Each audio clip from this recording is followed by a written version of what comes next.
Greetings. Today, I would like to share some insights on the Central Florida Greenway, also known as State Road 417, which is a 55-mile toll road that runs through Central Florida, connecting the cities of Orlando and Ocala. The Central Florida Greenway was built in the 1980s as a means to ease traffic congestion on the existing highways in the region. It's a modern, well-maintained road that features several lanes, and it has become a vital transportation artery for Central Florida. One of the unique features of the Central Florida Greenway is its expressway design. This means that there are no traffic lights, stop signs, or intersections, which allows for a smooth and uninterrupted flow of traffic. Additionally, the road features modern safety features such as electronic message boards, traffic cameras, and emergency call boxes. The Central Florida Greenway is a popular route for commuters and tourists alike. It provides convenient access to many of Central Florida's attractions, including theme parks such as Walt Disney World, Universal Studios, and SeaWorld. Additionally, it serves as a major connector for several other highways, including the Florida Turnpike, Interstate 4, and Interstate 75. Of course, like any toll road, there is a fee to use the Central Florida Greenway. However, many drivers consider it a small price to pay for the convenience and time saved by using the expressway. In conclusion, the Central Florida Greenway is an important and well-designed road that serves as a crucial transportation link for the region. Its expressway design, safety features, and convenient access to popular attractions make it a valuable asset for locals and tourists alike. The Greenway was developed in response to the growing transportation needs of Central Florida in the 1980s. The Florida Department of Transportation initiated the project to alleviate traffic congestion on existing highways in the area and to provide a more efficient and safer means of transportation. Construction of the Central Florida Greenway began in 1984 and was completed in phases over several years. The road was built to a high standard, with multiple lanes in each direction, and state-of-the-art safety features such as electronic message boards, traffic cameras, and emergency call boxes. One of the unique features of the Central Florida Greenway is its design as an expressway, which means it has no traffic lights, stop signs, or intersections. This feature allows for smooth and uninterrupted flow of traffic, which is crucial for a region that is a popular tourist destination and home to many major attractions. Since its completion, the Central Florida Greenway has become an integral part of the region's transportation system, connecting the cities of Orlando and Ocala and providing access to other major highways such as the Florida Turnpike, Interstate 4, and Interstate 75. The Greenway is a vital link for commuters and tourists alike, providing fast and convenient access to some of Central Florida's most popular attractions, including Walt Disney World, Universal Studios, and SeaWorld. The Central Florida Greenway has undergone several upgrades and expansions over the years, including the addition of express lanes and the widening of the road to accommodate growing traffic demands. Today, the Greenway continues to be an important transportation corridor for Central Florida, supporting the region's economic growth and development.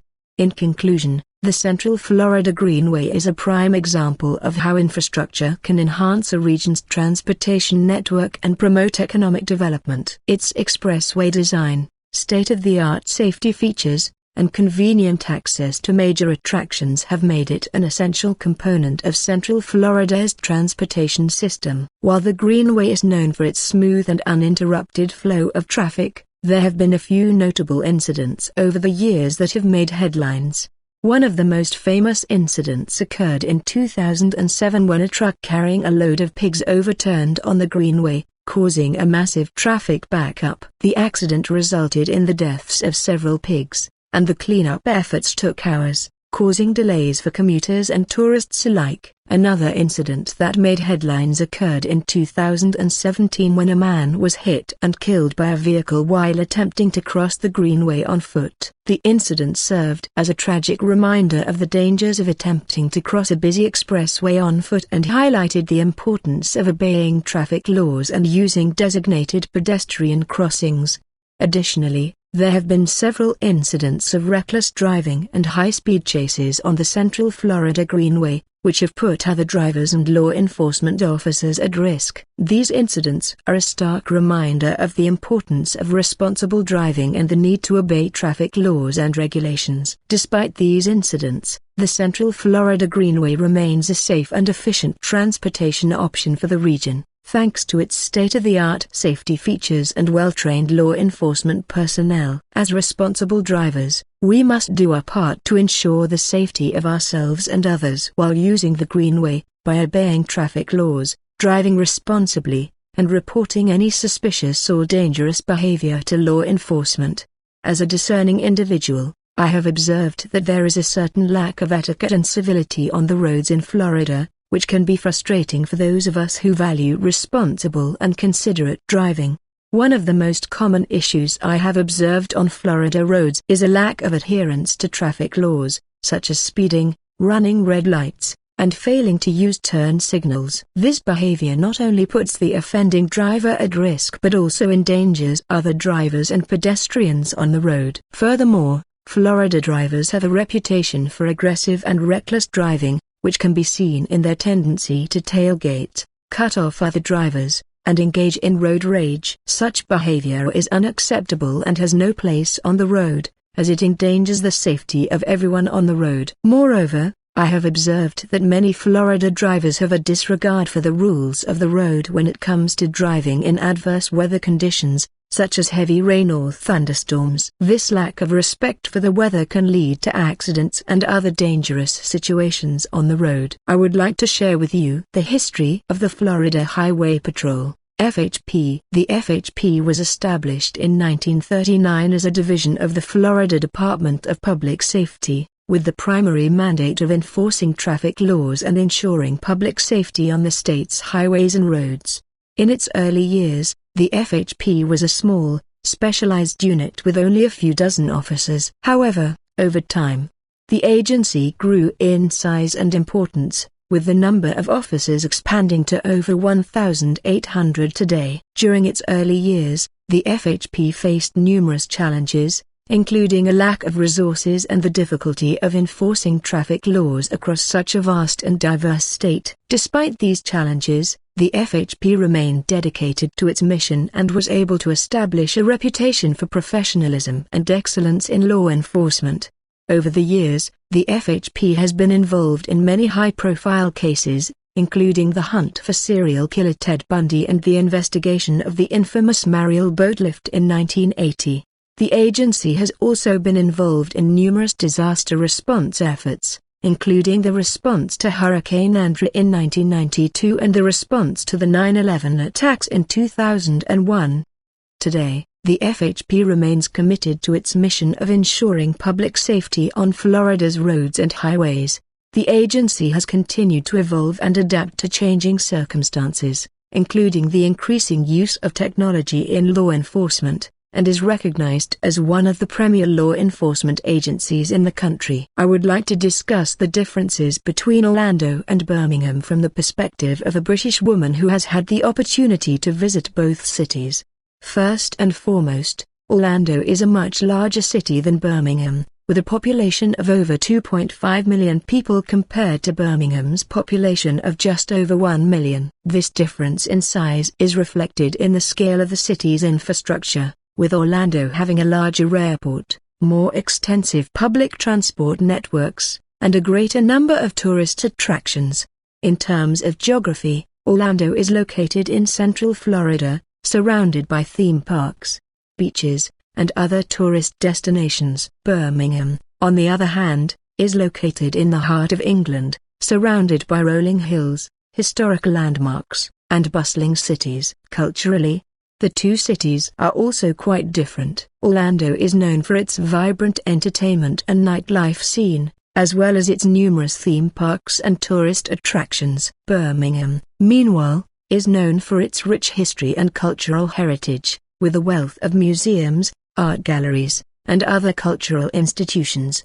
Furthermore, there are differences in the way of life between the two cities. In Orlando, the pace of life is fast-paced and focused on tourism, with many people working in the hospitality industry. In Birmingham, on the other hand, the pace of life is more relaxed and focused on family, community, and cultural experiences. Finally, there are differences in the climate between the two cities. Orlando has a subtropical climate, with hot summers and mild winters, while Birmingham has a temperate maritime climate, with mild summers and cool winters.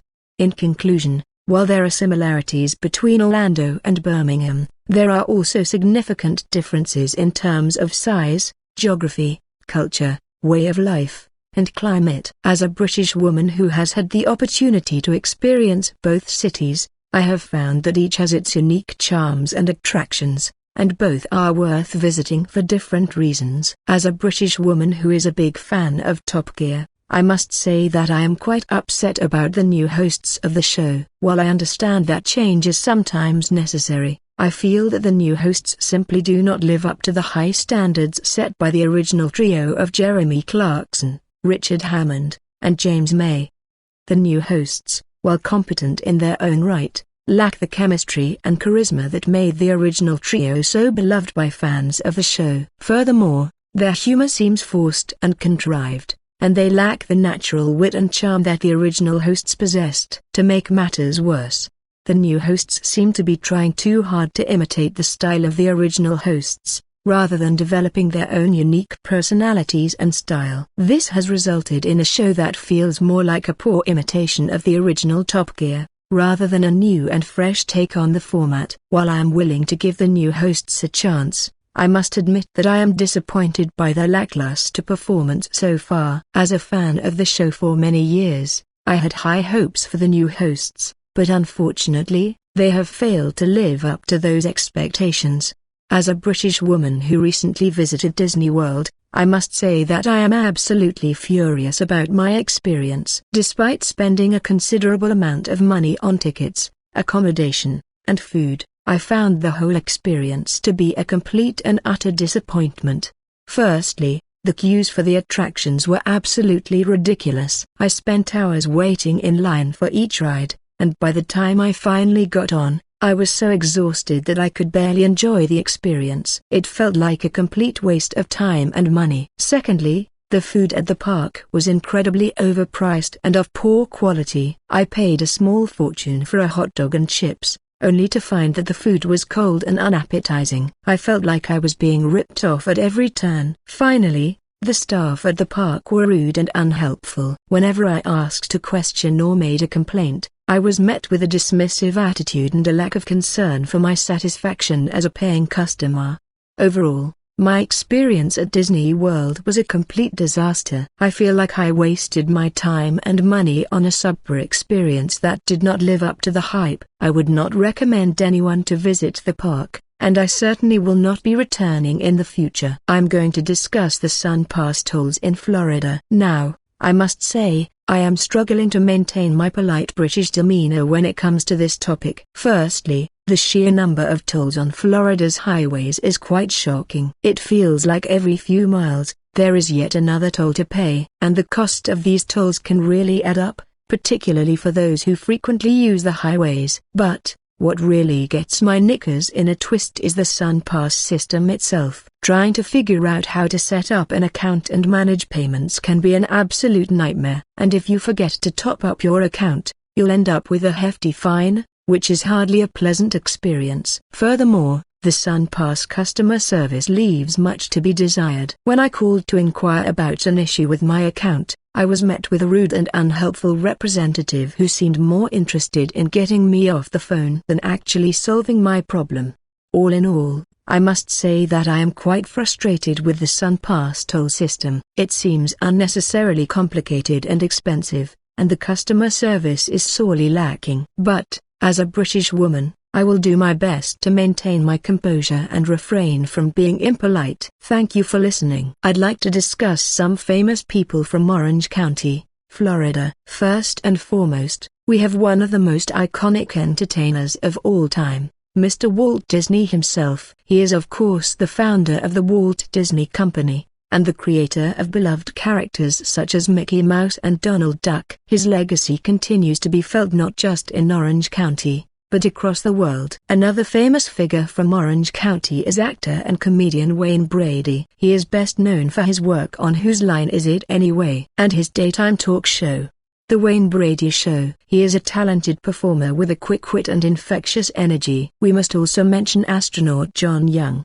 who was born in San Francisco, but grew up in Orlando. He was the commander of the first space shuttle mission, and also walked on the moon during the Apollo 16 mission. His contributions to space exploration have been invaluable. Lastly, we cannot forget about golf legend Arnold Palmer, who made his home in Orlando. He won numerous titles throughout his career, including 7 major championships. He is also known for his philanthropy, particularly in the field of healthcare. Arthur Treacher's Fish and Chips. Now there's a classic British fast food joint that takes me back to my childhood. For those who may not be familiar, Arthur Treacher's is a fast food chain that specializes in serving up crispy, golden fish and chips, along with other tasty seafood dishes. Arthur Treacher's was founded back in the 1960s, and quickly became a popular spot for Brits and Americans alike to grab a quick bite to eat.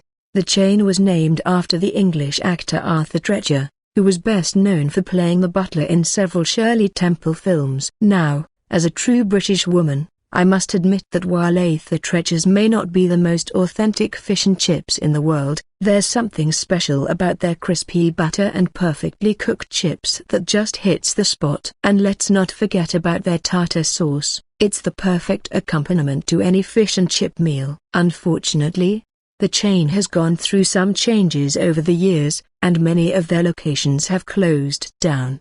But for those lucky enough to still have an Arthur Treacher's near them, I highly recommend giving it a try. It's a taste of classic British fast food that's hard to beat.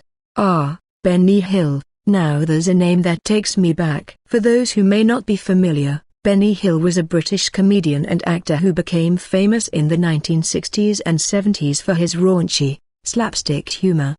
But what does Benny Hill have to do with traffic in Florida, you ask? Well, let me tell you, sometimes driving on the roads here can feel like a never-ending Benny Hill shit. The traffic is just so chaotic and unpredictable, with cars weaving in and out of lanes, honking their horns, and generally causing chaos. And don't even get me started on the toll roads. It's like a game of chicken trying to merge onto the Central Florida Greenway without getting stuck behind someone who doesn't have a sun pass. It's enough to make even the most patient British woman want to scream. But I digress. Let's get back to Benny Hill. While his humor may be considered outdated by today's standards, there's no denying that he was a comedic genius in his time. His silly antics and slapstick comedy always managed to put a smile on my face, no matter how stressful my day had been. In fact, I remember watching Benny Hill with my family on Sunday evenings, all huddled around the television and laughing until our sides hurt. It was a simple pleasure, but one that brought us all together and created lasting memories. So, while the traffic in Florida may be frustrating, I'll always have Benny Hill to turn to when I need a good laugh and a reminder of simpler times.